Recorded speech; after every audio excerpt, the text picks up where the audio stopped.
and welcome to Always Take Notes.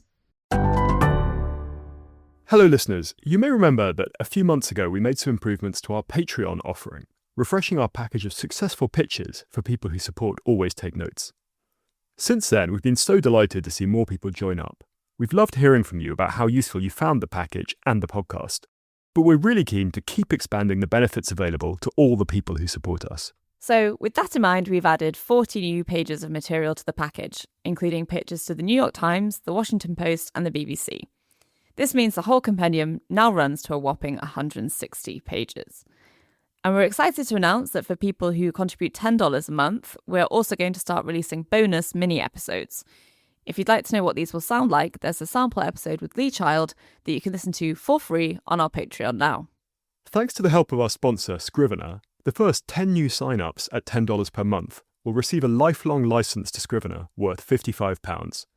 This specialist word processing software helps you organise long writing projects such as novels, academic papers and even scripts. But we only have 9 of them left, so if you're interested, please check it out as soon as you can.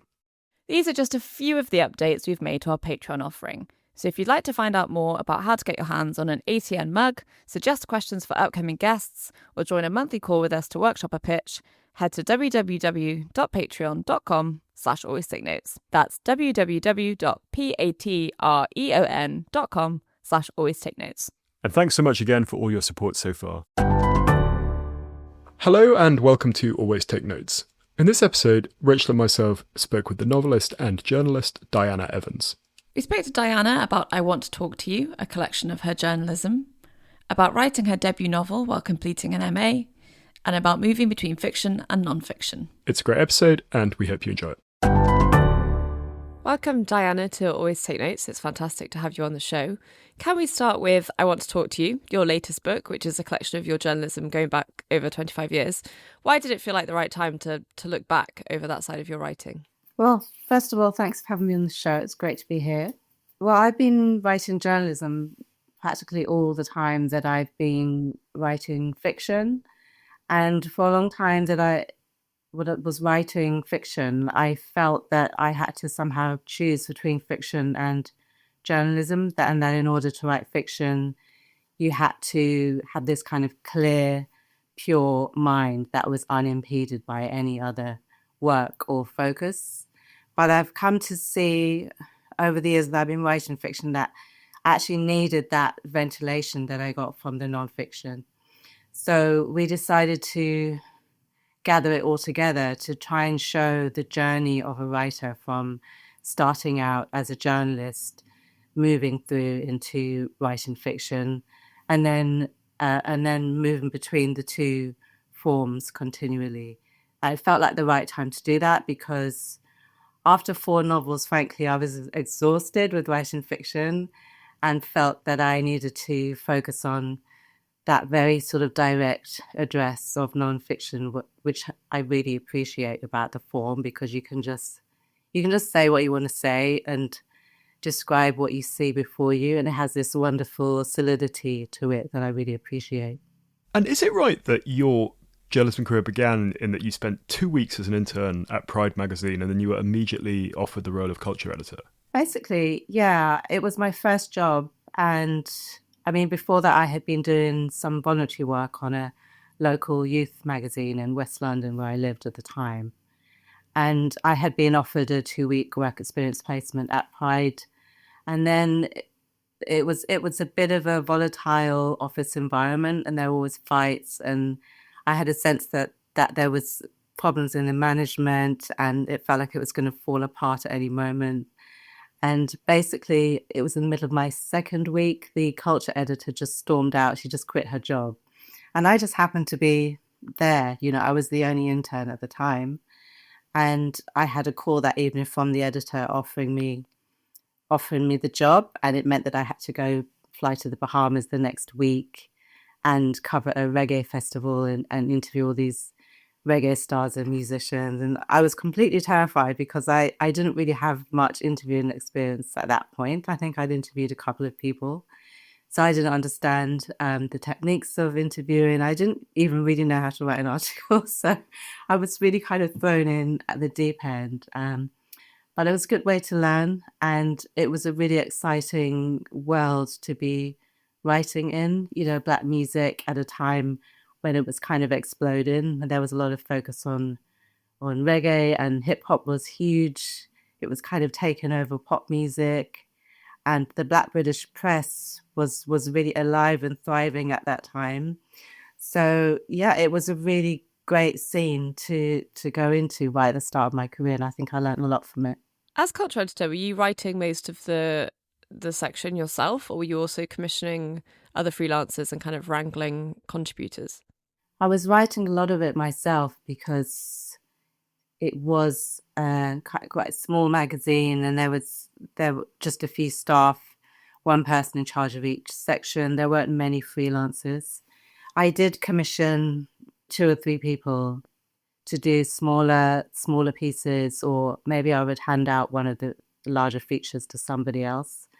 But pretty much I was doing a lot of it myself. So I was attending all the different press shows for across the art forms, so TV, film. I was having to read loads of books, as well as being sent hundreds of CDs a week and having to listen to those. So yeah, I was spread really thin, but at the same time, it was a really exciting world to be a part of. And I think the fact that I was covering all the different art forms, they kind of fed off each other in my writing. And it was quite an expansive way to be writing, I think. And that had an impact probably it had an impact on the fiction that I wrote later, because I like the fiction that I write to have this multi-layered, multi-dimensional feel to it. And I'm sure part of that is from working in journalism and at that time and being exposed to all those different art forms. And how do you think the Black British press today compares to the scene when you were starting out? Well, I would say that it's somewhat more muted now, because at that time, a lot of the Black British journalists and the Black British writers that were coming up, there wasn't a huge landscape for them to be contributing their work towards. And I don't think there was enough people of color being given commissions, by the mainstream press. I mean, I was approaching people like the Times and certain magazines. It was difficult to get a foot in the door.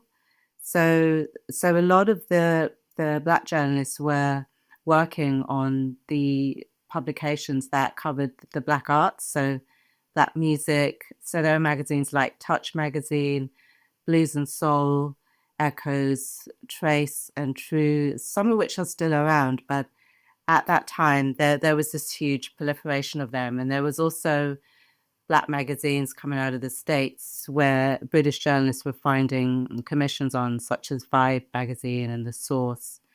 And I think now what is different in the scene is that a lot of those particular journalists and those commissions, they're all appearing now in the mainstream press in a way that they weren't before. So there isn't as much of a hunger for the work to be seen, and for the Black arts to be covered, because they are being covered more in the mainstream press. So yeah, it was a particular energy at the time that was fueled by hunger, really, and a sense of the Black arts not being covered properly, not being covered accurately, most importantly. And a theme of the book is the journalism voice versus the fiction voice, which you've touched on. And you describe the journalism voice as direct, conspicuous, and definite. Can you talk a little bit more about what journalism offers that novels don't, and then also vice versa? Yeah, well, journalism is as I said, it's solid and it has a stability to it. At the time when I went into journalism, I had decided that I was going to write for a living rather than be a dancer, because I was a dancer before I went into journalism. And journalism really was the only way that I could think of to earn a living. So, on the face of it, journalism allows writers financial stability, and it allows you to make a name for yourself. I think it's also a good training for being able to develop a sense of commitment to writing, and a sense of regularity and momentum in your work.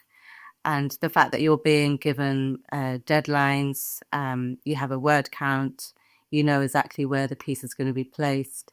I think all that is really galvanizing in terms of making you get the words down on paper. So yeah, it's the solidity of journalism that I like. It also offers a connection with the world that fiction doesn't necessarily offer. When you're in the process of writing a novel, it can be a very kind of long, lonely process. I mean, a novel takes me minimum 3 years. The longest stretch has been 7 years, and it's almost like you're working in a kind of a time warp. You're trapped in this very secluded space, which is wonderful when you're in there and it's going well. But when it's difficult, it can be very lonely and a bit destabilizing. So journalism offers that really direct connection to the world. But I love fiction. I do feel like fiction is my truest work, I guess, and the journalism is secondary to it, because you can I love the construction of story that fiction offers you, and the freedom as well. There's much more creative freedom. I mean, that's one of the things that I felt restricted by in journalism, was that I couldn't really play with language in the way that I wanted to, and you were always constrained in terms of space, word count, and style. And I got tired of working in that very strict framework, even though it had taught me a lot at the same time. We're always interested in how people's writing days work, literally as a day. And we found this quote that you said: "I would write journalism in the bright alert of the morning and fiction in the shady alcoves of the afternoon." Is that a sort of split that you've stuck to? Not really, no, because in the early days of my writing, I did have to split the two, because I was doing both at the same time, because I was a freelance journalist. That's how I made my living. But I was also trying to write fiction. I was working on a novel. I was trying to write short stories, and then I started working on a novel. But now, because when I'm working on a novel, that's pretty much all I'm doing, aside from teaching, and sometimes I will break with a novel for a little while so that I can work on a piece of journalism. But what I've found as time has gone on is that I do have to keep the two things quite separate. But yeah, back then that did make sense to use that morning energy to just get the journalism work done, to get my words down, and it was all about word count. Usually I was working in terms of 500 word short features, or longer features of about 1,500 words. So I would try and get about 500 words done in the morning. And then in the afternoon, there's this kind of lull in the day, and the light changes. And I found that lent itself to that kind of looser way of working when I was writing fiction. And there was less, there's less pressure in the afternoon, and the day's kind of moving towards evening. So I felt that there was more freedom, I guess, creative freedom at that time of the day. And I still feel that the afternoon is my best time to write. But because writing is basically my job, I treat it like a job. So I'm working most of the day. But I do find that in the afternoon, I tend to kind of enter into this almost meditative state in my writing, or a dreamlike state, where it feels like the deepest work is being done. Do you have any sort of aids to help you reach that state? I think I saw somewhere that music is quite important to you as you write. I usually appreciate music after writing rather than before, and I tend to read poetry in the morning before I write. So I'll read for maybe 10, 15 minutes. I have to eat a lot, so I need a large breakfast. I can't write on an empty stomach. So food is important, poetry, and yeah, it's just tea and solitude. That's it. That's all I need. We wanted to roll back now to your early life. So you were born and grew up in Neasden in northwest London. Your parents and five sisters, one of whom was a twin. Could you tell us about your kind of early interest in literature and writing, in particular the role that your journal had for you? Yeah, I mean, I didn't grow up in a house full of books or anything like that. My house was a very it was just an ordinary suburban semi, and we had things like the Britannia encyclopedias. There weren't many novels. I remember reading things like Enid Blyton and the Famous Five when I was quite young, when I was 12 or 13. And and then I think when I was about 15, I remember reading John Fowles' The Magus and sitting on a beanbag for almost an entire weekend, completely engrossed in this novel. And and that was the first time that I had a sense of of just how captivated you can become with a novel and how you can completely escape into a different world. I found that really amazing. I felt like I had traveled through reading this book, even though I was in one spot. I was really amazed by that. And then from there, I was writing in a journal, I think from probably around the same age. So probably when I was 15, I started becoming aware that I had an interest in literature, or I had an affinity with it. The journal was really a place for me to record, I guess, epiphanies that I was having, or experiences that I was having, sometimes quite upsetting experiences. I tended to go to the journal for some kind of solace, or, or comfort in, that secluded voice of the self. I found that comforting to write things down. And and then the entries started to take on this more kind of broken up poetic form. And I really enjoyed just playing around with the language, and sort of stretching language and thinking about rhythm as I was writing. And then gradually I started trying to write poems more formalistically. I didn't think that I was never a good poet, but I do feel like I have a poet in me, and I'm deep down I'm a poet who's never really kind of manifested in an official way. But I think my poetry is very much fused with it's in there in my fiction writing, and I'm always trying to play with language and stretch language, and focus on rhythm and try and find new ways of saying things. And after university, you became a dancer, which you alluded to earlier. Can you tell us a little bit about that period of your life as well? Well, I was studying at the University of Sussex, and I was doing media studies, and I got involved with an African dance troupe. I met a South African choreographer and dancer who wanted to set up a troupe in Brighton, and he was doing auditions, so I went along. And it ended up being a small company of maybe 6 or 7 dancers, and the same amount of percussionists. And we toured a little bit around the southeast of England. We had a production, and we performed mainly dances from Africa and the Caribbean. And I absolutely loved it. Yeah, I adored it. I loved the theatrical life. And but I did find at some point that I had to make a decision, because I once I graduated, I was still involved in this dance company, and I was seriously thinking about shifting a focus to dancing full time, and possibly doing an MA in choreography.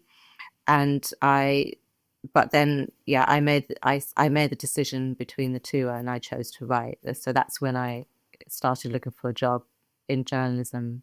But I really did love that period of my life, and I still do look back on it with a lot of fondness. Do you see common ground between dance and writing as creative practices, or do you find anything similar between the experience of dancing as a participant and being a writer? Well, I used to think they were very different. I mean, they are very different. They're opposite activities in a way, because dancing is motion, and writing is stillness in the physical sense. And when I did decide to write full time, I thought that my dancing was behind me, and then I would never really want to write about dance or to fuse the two activities. But then I came to realize that there are similarities between them, and especially once I started writing a novel about dance, and I had realized that I wanted to try and capture movement through words. I was interested in that as an experiment because I do think that when I'm writing, I am thinking about movement, and I'm thinking about arrangement and making patterns in the same way that you would when you're constructing a piece of choreography. And I'm always thinking about the progression, the progression of the sentences and how they have to kind of link it in the right way and follow on from each other in the right way. So I think now that the activities are definitely very, very connected, and that I'm looking for the kind of movement in language that I don't get from, physically sitting there at my desk. That's very interesting. I mean, we've had writers compare writing to running and things like that, and even surfing, but dancing is a new one, so that's been very interesting. And what was the decision to do the MA in creative writing at the University of East Anglia like? I mean, what did you want to achieve with that course? Well, I applied twice to that course. The first time I applied, I was rejected. That was when I was initially trying to write poetry, and I submitted poems, and the poems just weren't very good. And I was devastated at the time because I felt like I needed some kind of framework to write within, and I needed a community of writers, or I needed somebody to take my writing seriously. So I applied again a few years later. This was when I was already working as a journalist. I was at Pride magazine at that point when I started thinking about reapplying. And at that time I applied with I submitted prose as part of the application. I was already working on my first novel. And so that time I got accepted, and it was a great help. I mean, I think it helped that I had a project already in process. I think if I had gone there without my own piece of work at my own ongoing project, then I might have had a different experience. But I used the MA to effectively help me finish my novel. I used it as a framework, and I told myself that when I finish this MA, I have to have completed this novel. So I wanted to come away from the MA with my novel finished. And then the MA itself was just kind of like a byproduct, I guess, of that commitment. And it really allowed me to do that. It gave me space. So I moved away from London to Norwich for a year. And I was funded by the Arts and Humanities Research Board, so I didn't have to think about money or worry about money for that year. And for the first time, I was part of this wonderful community of other writers, people who are writing novels or short stories, poetry, and that creative stimulation of other people working and creating around me. That was hugely, hugely beneficial, and being taken seriously by professional writers as well. That had a huge impact on me. So yeah, it was incredibly helpful.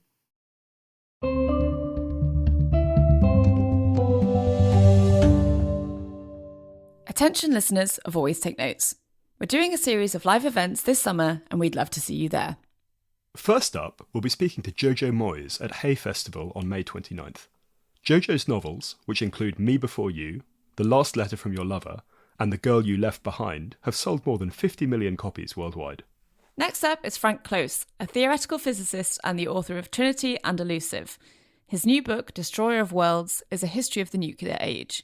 We'll be chatting to him at EA Festival on June 15th. And finally, on July 3rd, we'll be speaking to Jessie Armstrong at the London Library. Jessie is the multi-award-winning screenwriter behind Peep Show, The Thick of It, and Succession. Go to alwaystakenotes.com to buy tickets and find out more.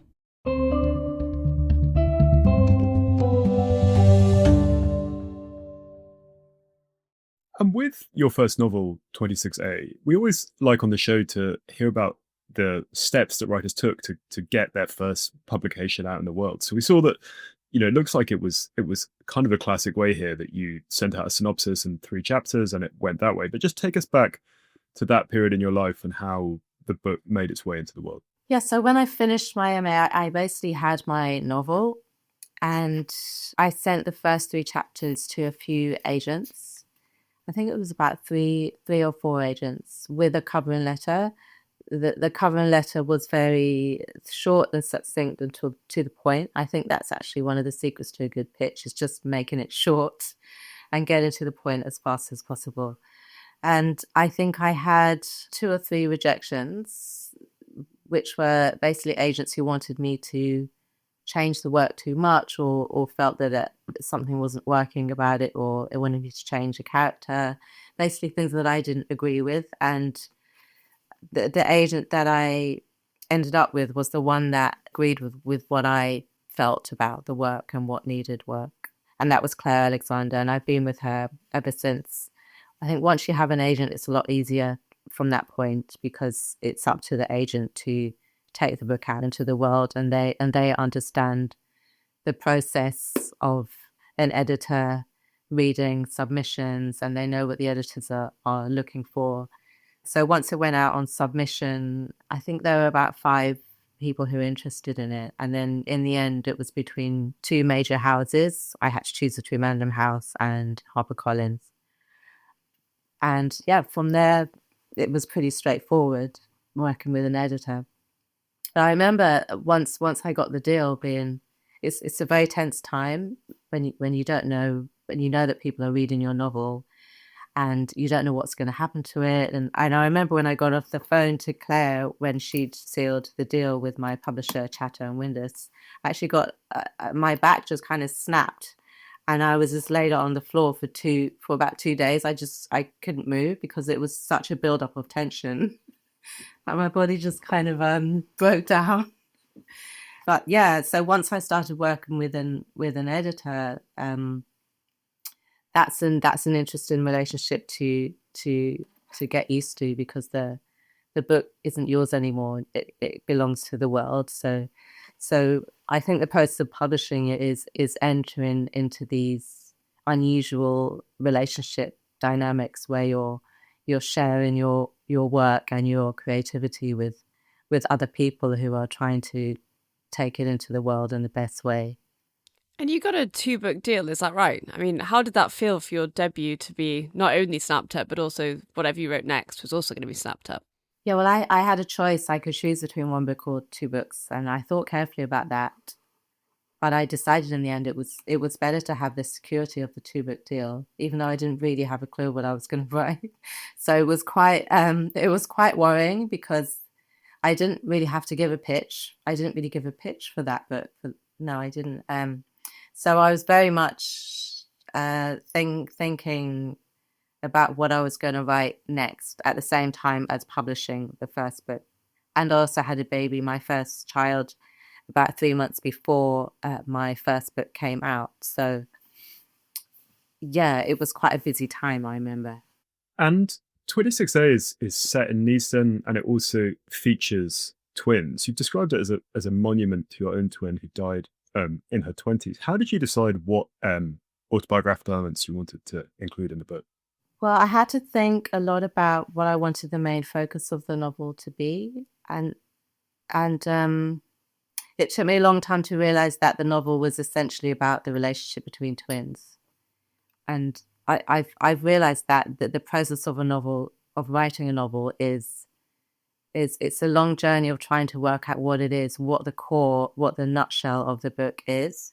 And I think after a few years of working on it, I realized that was what it was about. So I had to use the autobiographical material that allowed me to tell that story.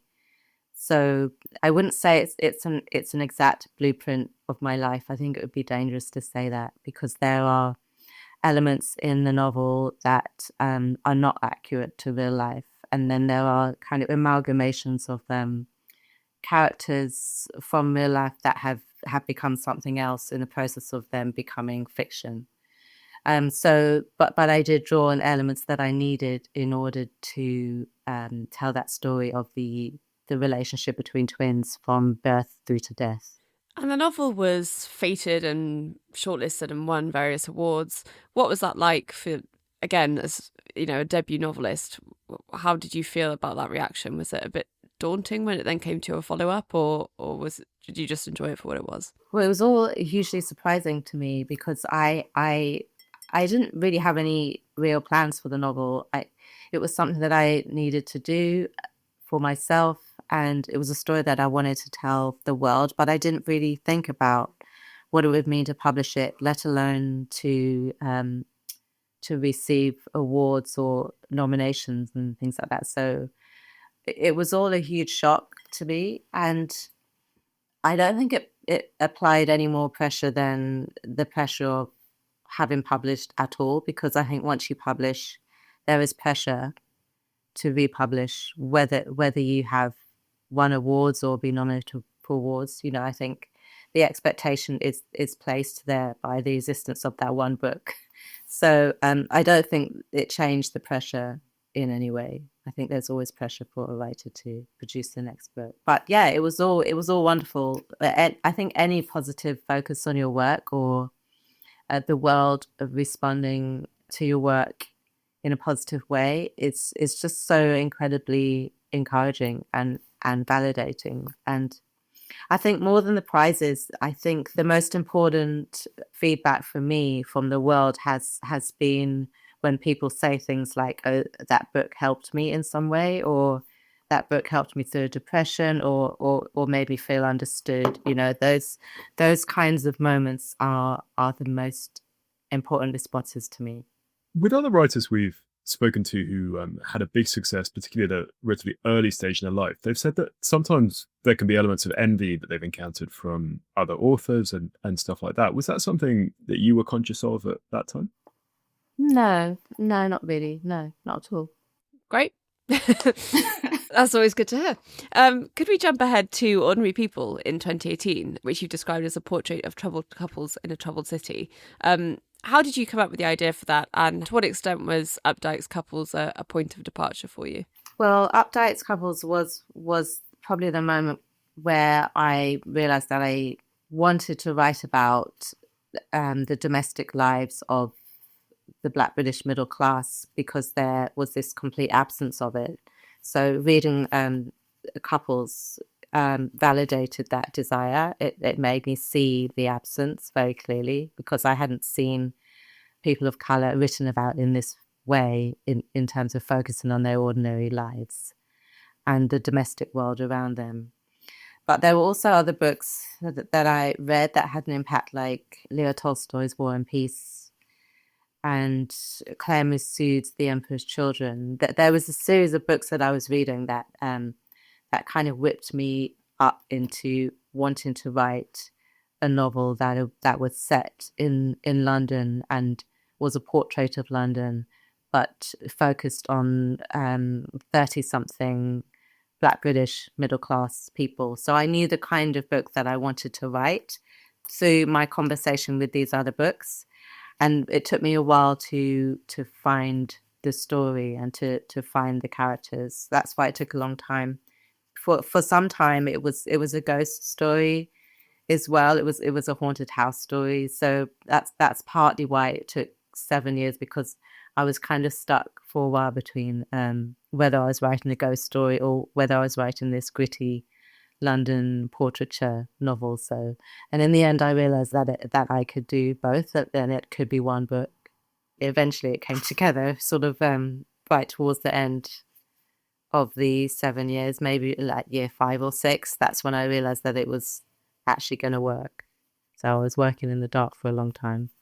And you bookend the narrative with the election of Barack Obama and the death of Michael Jackson. Can you tell us about your decision to use those 2 points as structural elements in the book? Well, when Barack Obama won the US election, I had a strong desire to record that moment, and it was the same thing with Michael Jackson dying. It was this huge kind of epic cultural moment. And there is this desire in me. Maybe it's the journalist, I don't know, but there's this desire to record real moments and contemporary moments that I have lived through myself, and that I understand what they have felt like, and I understand their impact. And I like the idea of producing work that can be read many years from now, and can be seen as an accurate record of things that happened in history. I guess that's also where the Tolstoy had an impact, because the War and Peace opens with a party, and it's set in 1812, and it's showing a particular community of the Russian aristocracy, and I really liked that focus on the historical moment and a particular group of people in a society in a particular country. So I guess that that was one of the things that made me want to start out with the election. And I think, given something a year's time span, it's helpful for a novel, when you're constructing a novel, to use time in your favor. So I found that year time span gave me a sense of it just gave me a workable structure where I could focus on the intimate lives of these four characters. So the time could be my plot in a way.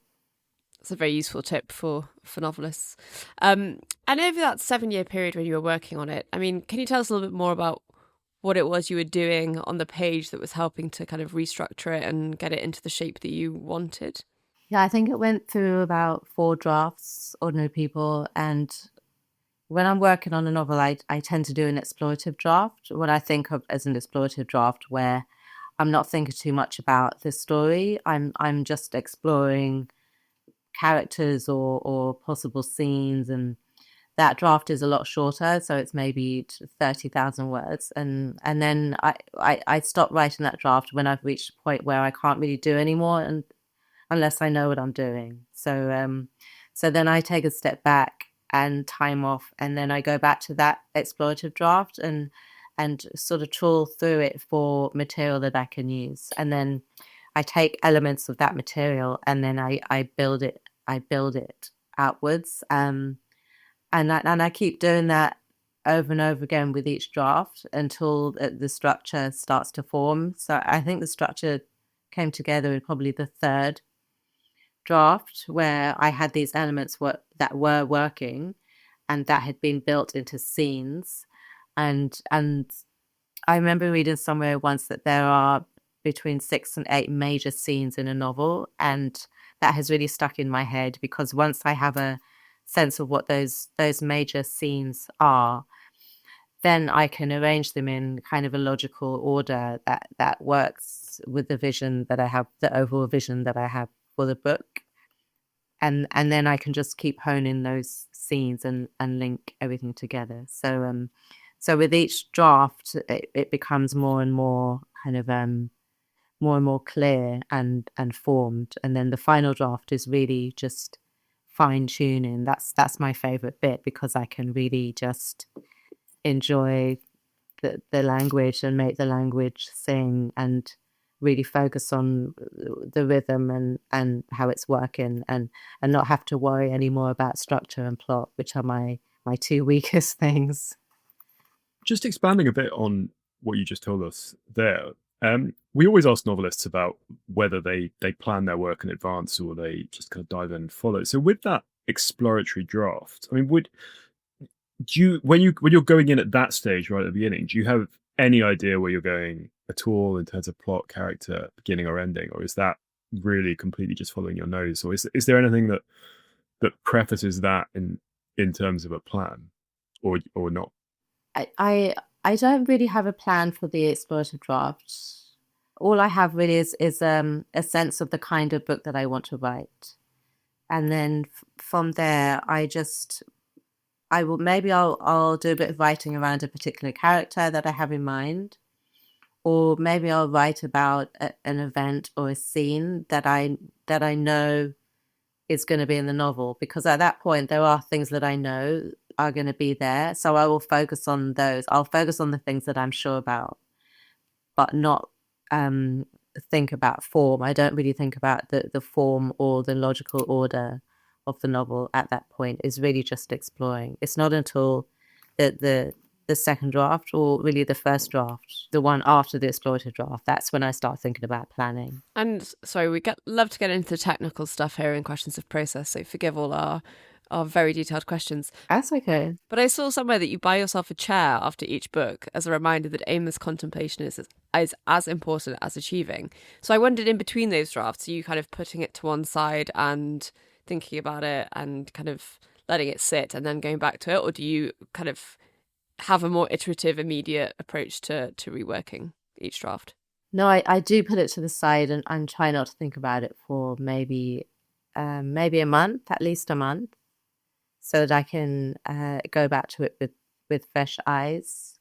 And in that time where I'm away from it, I will try and work on a short story, or I'll do some journalism, or it might be Christmas and I'll just do nothing for a while.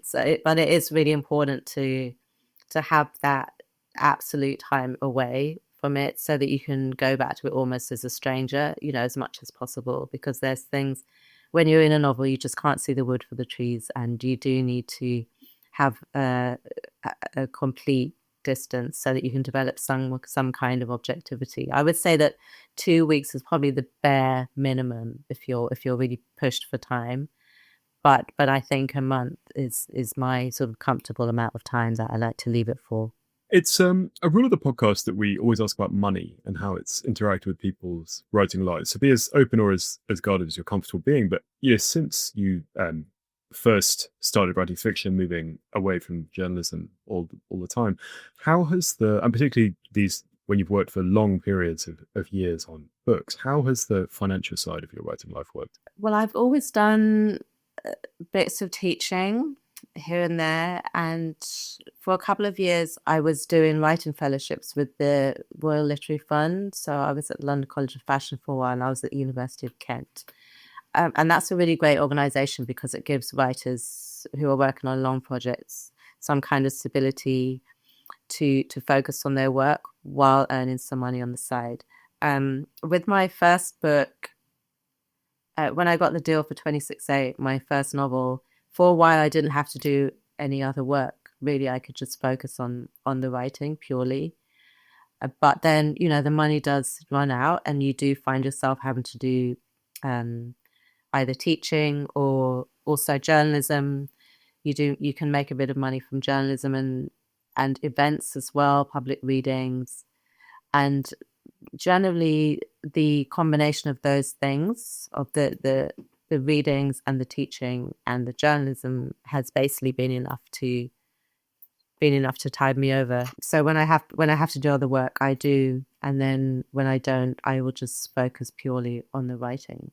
I actually like to have something else going on, because I think when you're just writing all the time, it's too cocoon like, and I think writers do need to go out into the world and interact and do other things, and I think it adds something to your writing and also generates ideas as well. And I love connecting with readers and people who are trying to write. I love teaching, so I don't see myself purely as a novelist. I do have to do other things, not just for financial reasons. That is actually because I want to. Well, that takes me nicely on to my next question, which was that I saw that after Ordinary People, you began work on a children's book. Can you tell us a little bit about why you wanted to move into that genre and what the project was going to be? It was going to be an adventure story, and I don't like to talk about it much because I do intend to finish it. I don't like leaving things unfinished. It just wasn't the right time to finish that book, but I hope I can finish it one day, because it still feels very real and urgent to me, and the character feels alive. But the reason why I wanted to do it was because I wanted to just work in a different vein, in a different voice, and I love the sense of fun of children's fiction, and also wanted to write a book that featured characters that were sort of more diverse, add to that sense of diversity in children's fiction, because the kind of books that I was seeing around me were sort of quite one-dimensional. I think it is changing, though. I think children's fiction is so much more diverse now, which is brilliant. But I do have a story that I want to tell, and I'm determined to finish it one day. What happened to it when you were working on it? Did you have other projects that meant you had to put it aside, or was it just block? Well, it was taking longer than I wanted it to take. I thought it would be quick, and it just wasn't. And I've already said that plot is not my best feature when I'm writing fiction, and I was finding that I was kind of stuck on the plot. And children's fiction, you do need to have a clear and a strong plot, and I felt that I was lacking on that front, and it was really holding me up, and I was kind of dealing with the expectation of my next novels, and I didn't want this children's book to take me like 7 years, in the same way that Ordinary People had. I just didn't have that amount of time, so I had to put it to the side. I saw as well that it was partly because some of the characters from Ordinary People were still kind of shouting at you from somewhere in your subconscious. Is that the case? Yeah, they were. They were kind of talking to each other. Their voices were still quite clearly in my mind, and I mean, I had thought when I'd finished Ordinary People that it was over, and I was happy to leave those characters behind because I'd been with them for such a long time. But after a few years, I realized that I hadn't finished with them, and I was interested in what happened to them after, beyond the pages of Ordinary People. So I went back to those characters, and I hope I probably will go back to them again for a third installment. Hopefully that's the plan. Could we turn now to A House for Alice in 2023, where you write about the Grenfell Tower tragedy, and you have in the opening scene a house fire that kills a character's father on the same night as the Grenfell tragedy and only a few miles away. Tell us about your decision to turn to that as subject matter and some of the challenges of approaching such a kind of huge national story. It was a huge challenge to write about Grenfell, but I also felt that I had to, and that I couldn't not write about Grenfell. I think often what has brought me to write about something is the feeling that it's too big, or it's somehow too cataclysmic to be contained in everyday experience, and that it has to have some kind of manifestation for me on the page. It has to be recorded. And as a London writer and as a Black British writer, I just felt a huge sense of responsibility to record that disaster. But obviously, the difficult thing is how do you write about something like that, and how do you tell a story without that disaster completely taking it over? And the only way I could see to do it was to have it very much as a backdrop, and to keep it at a distance, at sort of a respectful yet loving distance. And it took me a long time to get the balance of that opening chapter, and I spent a lot of time just thinking about what was going to be the trajectory through the novel of the Grenfell story, and whether I was going to go into it any further. But I found that the right place for it throughout was to just keep marking it through the novel, and then sort of return to it at the end. And that was the closest I could get to it without it completely overbearing the rest of the story. And you said as well that you felt it was time for an angry literature.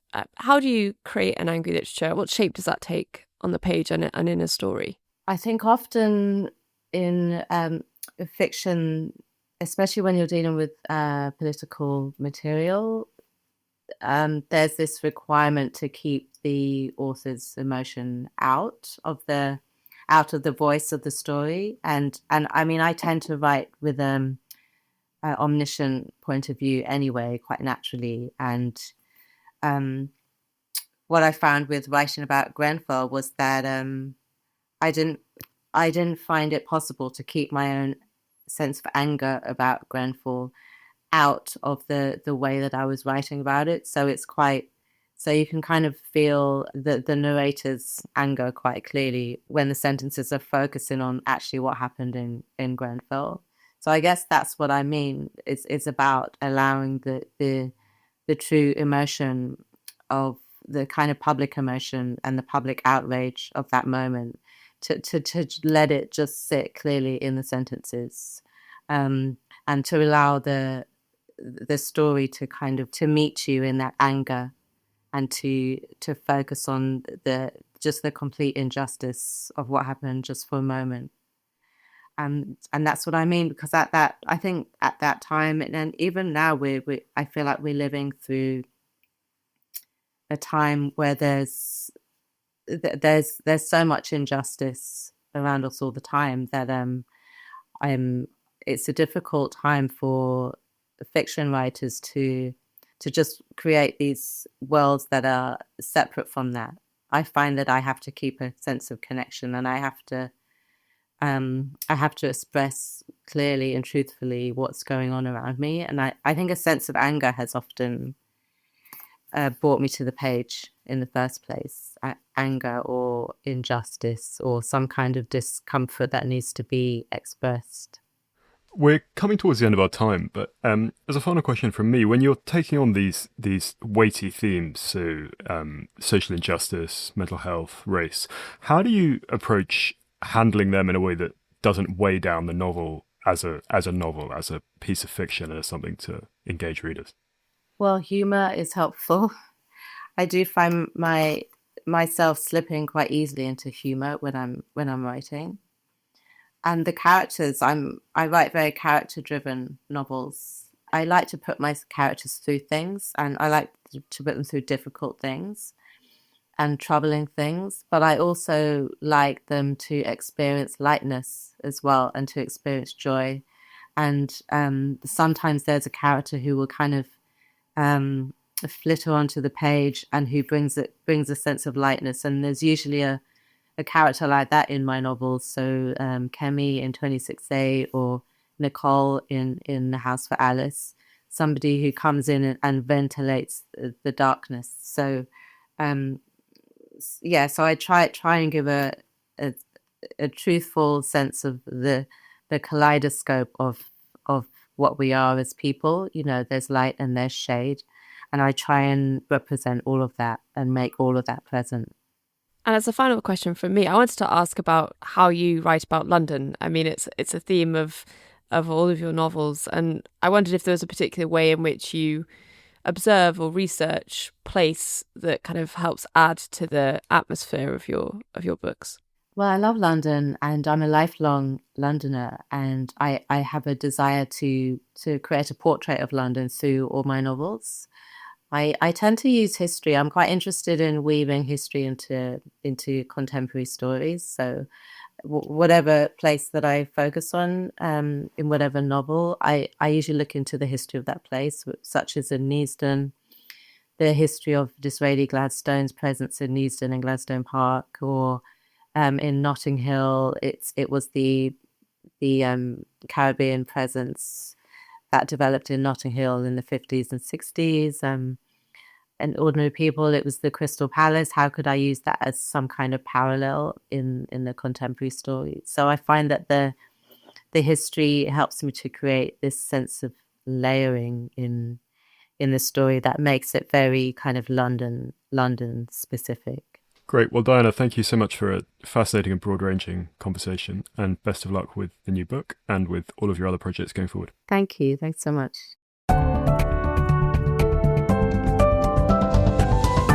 That was the Always Take Notes interview with Diana Evans. She's on Instagram at dianaevans.op.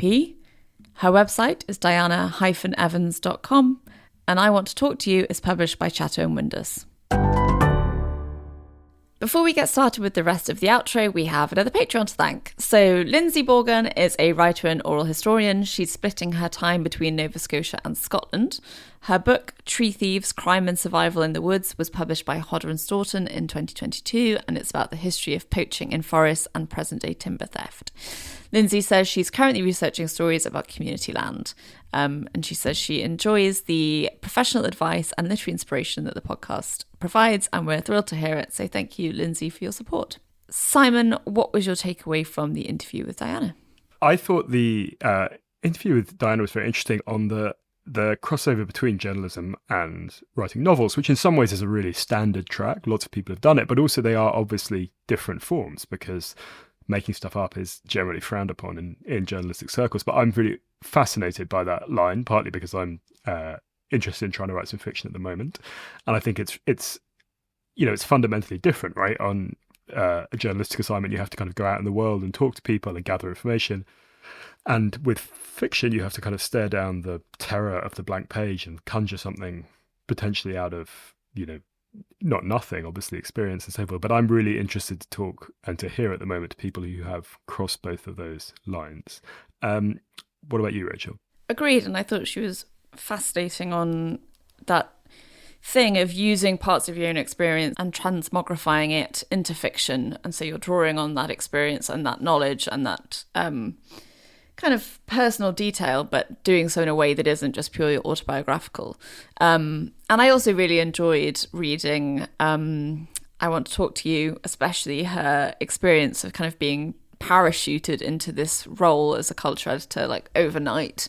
And I particularly enjoyed her essay on her experience of interviewing Mariah Carey, which is very funny and would recommend people read it. Simon, what have you been up to? I have been doing a bit of a mix of things. I had this 2 weeks away from the book when I was working on 2 magazine projects. Then I came back to the book, and now I'm back for 2 days on a magazine project. So it's a bit of hither and thither, but I feel the end is hopefully in sight for this second draft of the book, which is good. I feel quite tired and quite exhausted, but hopefully it's almost there. I have finished reading a book called Switchback by a man called Brian Lunn, which is a completely unknown autobiography from 1948 that I had to read for my book. And I now started reading Zen and the Art of Motorcycle Maintenance, which was this kind of massive pseudo-philosophical bestseller in the 70s that I was again interested in for my book. And I read at the weekend a couple of magazine pieces. I read a piece in the New Yorker by Emma Green about the battle over DEI, diversity, something, and inclusion programs in America, at American universities, and then an interview with Rutger Bregman in the New York Times magazine. And we have just started watching Succession because we are gearing up towards this very exciting interview that we're going to be doing with Jesse Armstrong in July. What about you, Rachel? Is this you saying that you've not watched Succession before? Well, it's complicated because I actually tried to watch it beforehand sometime on my own and I didn't get into it. I found it too bleak, but I was watching it on my own and I've been watching it with my partner and actually she's like howling with laughter and stuff like that. And I think it is maybe something you have to watch with people. I don't know what your view is. I didn't try to watch it on my own, so I have no frame of reference, but I think you'll enjoy it. Yeah.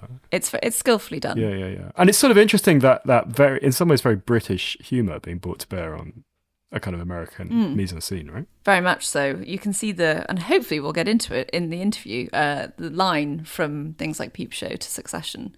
Anyway, what have I been up to? I sort of am amazed by your power of recall because whenever we do this, I forget immediately what I've been doing. But I recently came back from the Cannes Film Festival where I watched about 7 or 8 films. And you had a close celebrity encounter. I did. I was at an event with Nicole Kidman and actually was waiting for the lift after next to her, and she was very pleasant actually, and I felt really sorry for her because she was really sort of being accosted by paparazzi and journalists and things, and she was very professional and pleasant, but it made me realise that being a celebrity must be absolutely dreadful. And I saw lots of films and yeah, it was very enjoyable. I've not been to the festival before, so it was a nice experience, and Cannes was glorious and the sun was out. So yes, hopefully we can get some of the screenwriters from that on the show. Definitely. That would be excellent. Anyway, this has been Always Take Notes, hosted by me, Simon Acombe. And me, Rachel Lloyd. Our producer and social media editor is Artemis Irvin, our score is by Jessica Danheiser, and our graphic design is by James Edgar. If you'd like to follow us on social media, we're on Instagram at Always Take Notes. We're on Twitter at Take Notes Always. If you'd like to support us on our crowdfunding page on Patreon, we're on there under Always Take Notes. And if you'd like to leave a review on iTunes or get in touch with us via our website, please do. Many thanks. Goodbye.